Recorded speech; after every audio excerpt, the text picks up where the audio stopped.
আজকের কথাগুলো শিক্ষণীয়, শুনে যাবেন। আসলে আমরা এই ময়লার মাঝে ক্যাম্পাস ফেলি না। আমি মা বোনদের দৃষ্টি আকর্ষণ করছি যে ময়লায় কখনো খোলাভাবে ক্যাম্পাস ফেলবেন না। কারণ আমরা যেখানে কাজ করি, আমরা তো মানুষ। আপনি মা হয়ে ক্যাম্পাসটা কিন্তু এভাবে ধরেন, এভাবে ধরে আস্তে করে ডাস্টবিনে ছাড়েন। আর আমাদের লোক কিন্তু এটা বেলসা দিয়ে তুলে উপরে তুলে, অনেক সময় দেখা যায় ডাস্টবিনে পানি থাকে, সে পানিগুলো গায়ে ছিটা মাটা পড়ে।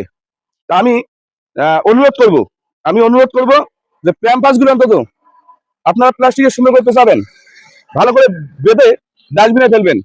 তাহলে কি হবে? তাহলে পরিবেশটা ভালো থাকবে, আমরা সুন্দর একটা পরিবেশ সবাইকে উপহার দিতে পারবো। আমরা ক্যাম্পাসটা যদি 2-4 দিন পর নিয়ে আসি, তাহলে এটার গন্ধে আপনারই পরিবেশ আগে নষ্ট হবে।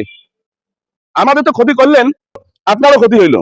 এই জন্য ক্যাম্পাস গুলো অন্তত প্লাস্টিকের সুন্দর করে বেঁধে তারপর আপনারা ডাস্টবিনে রাখবেন। এটা একটা শিক্ষণীয় ভিডিও, পারলে সবাইকে দেখার সুযোগ করে দিবেন।